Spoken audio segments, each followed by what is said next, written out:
Assalamualaikum. Halo teman-teman, apa kabar? Semoga teman-teman semuanya dalam keadaan sehat dan bahagia ya. Perkenalkan, nama saya Exli Zatunisa. Saya berasal dari SMP Negeri 3 Mukomuko, Provinsi Bengkulu. Pada kesempatan kali ini, saya akan menceritakan sebuah dongeng yang berjudul Asal Mula Kerang Lokan.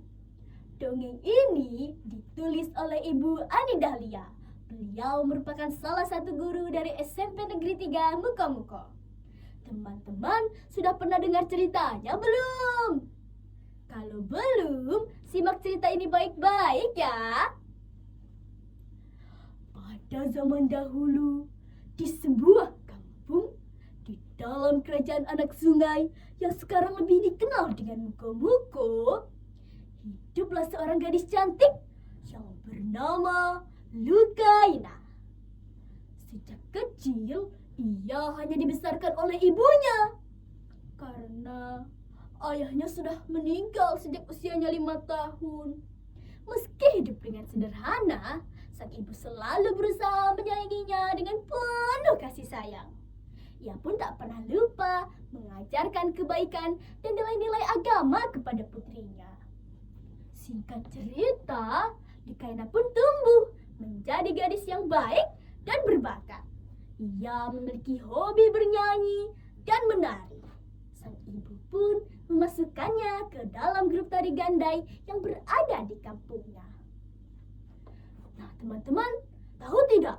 Pada suatu hari, Lukaina mendapat kabar bahwa grup tarinya akan diundang oleh kampung sebelah. Akhirnya sore itu pun Lukaina dan teman-temannya pun bergegas merias wajah bersama di rumahnya. Lalu ibunya datang menghampiri. Lukaina, jangan lupa sholat sebelum berangkat ya. Ibu ada pengajian di rumah Datuk Mudin. Baik Bu, aku berjanji. Aku akan menjadi berguna bagi orang lain. Jawab Lukaina tersenyum manis. Malam pun tiba. Lukaina dan teman-temannya pun mulai turun menari. Lenggoknya yang gemulai membuat semua mata tertuju padanya. Tetapi tiba-tiba datanglah seorang lelaki berbadan gemuk. Ia berusaha memasuki lingkaran anak gandai itu. Dan ia menghambur-hamburkan sejumlah uang di tangannya. Dan gerakannya yang semakin mendekati Lukaina pun membuat Lukaina menjadi risih. Untungnya suara gendang dan serunai berhenti yang menandakan tarian berhenti sejenak. Namanya Cik Puding. Dia adalah anak kepala desa yang hobinya kawin cerai. Bisik Wan Tardi peniup serunai perlahan. Keesokan paginya, ketika Lukaina sedang olahraga ringan di depan rumah, ibunya datang menghampiri dengan wajahnya yang serius. Lukaina, ada yang ingin ibu katakan padamu. Ada apa ibu? Katakanlah. Lukaina tidak pernah melihat ibunya seserius ini. Seseorang ingin meminangmu, nak. Ia dari kampung sebelah, namanya Pudin. Mendengar hal itu, Lukaina pun langsung tersentak. Apa? Ibu, aku belum ingin menikah. Aku masih ingin belajar banyak hal. Ucap Lukaina memohon kepada ibunya.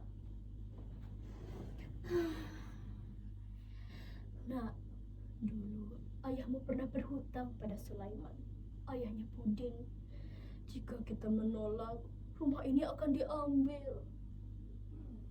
Mendengar hal itu, Lukaina hanya bisa terdiam. Hari berlalu begitu cepat. Besok anak Pulai, pengantin laki-laki, akan tiba. Lukaina hanya bisa berdoa dan menangis sepanjang hari di atas sejadahnya. Ya Tuhan, hamba belum siap untuk menjadi seorang istri. Hamba mohon ya Tuhan, berikanlah jalan terbaik-Mu. Hamba mohon. Keesokan harinya, cuaca mulai cerah. Tapi tak secerah hati Lukaina. Riasan pengantin menambah kecantikannya, tetapi tak bisa menutupi sembabnya mata. Dari kejauhan sudah terdengar suara dentuman kendang yang menandakan anak pulai akan segera tiba. Tetapi tiba-tiba Lukaina cepat ikut ibu. Tanpa tahu alasannya, Lukaina pun berlari mengikuti langkah ibunya. Cepat nak, jangan sampai ada orang yang melihatmu. Mereka pun mempercepat langkahnya, tetapi tanpa mereka sadari, selendang Lukaina terjatuh. Lukaina, bersembunyilah engkau di balik batu itu, biar ibu yang menghadapi semuanya. Lukaina pun bersembunyi di balik batu. Sang ibu pun bersujud memohon kepada Yang Kuasa.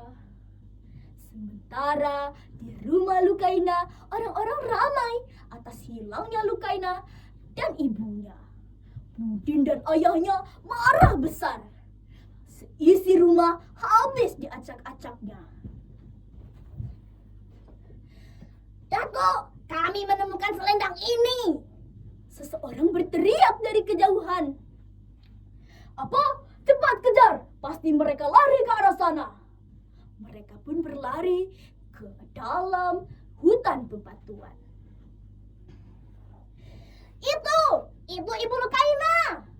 Seseorang kembali berteriak. "Hei wanita tua! Di mana calon istriku?"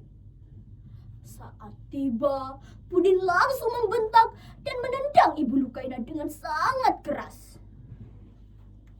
Tak gentar, ibunya tetap fokus pada doanya. "Ya Tuhan, hamba mohon ya Tuhan, bantulah anak hamba." Seketika langit berubah mendung. Petir menyambar bersahut-sahutan. Bumi berguncang dahsyat dan menenggelamkan siapa saja yang berada di sana. Tanah menjadi reka, terbelah sehingga memisahkan kedua desa tersebut. Keesokan harinya, langit mulai cerah. Tampak orang-orang mencari keluarganya yang hilang. "Lukaina, di mana engkau, nak?" "Ibu, aku di sini, Bu." Terdengar suara Lukaina dari dalam sungai. Sang ibu pun langsung menyelam ke dalam sungai. "Anakku, mengapa kau bersembunyi di dalam sini, nak? Keluarlah, ibu akan melindungimu." "Tidak, Bu. Biarlah aku tetap berada di sini. Bukankah aku pernah berjanji kelak aku akan menjadi berguna bagi orang lain? Aku rela dengan takdirku. Jika kelak orang-orang menemukanku, maka bawalah pulang." "Lukaina, ibu akan selalu bersamamu, nak." Sang ibu pun kembali menyelam dan tak pernah kembali. Sejak saat itu, masyarakat lebih mengenal kampung tersebut dengan sebutan Tanah Reka. Warga Tanah Reka seringkali mencari kerang untuk dimakan. Rasanya yang enak sangat disukai warga Mukomuko. Bahkan menjadikan kerang ini sebagai makanan khas dari Mukomuko. Mereka menyebutnya dengan nama lokan. Nah, teman-teman, menarik bukan cerita saya? Demikianlah cerita dari saya. Wassalamualaikum warahmatullahi wabarakatuh.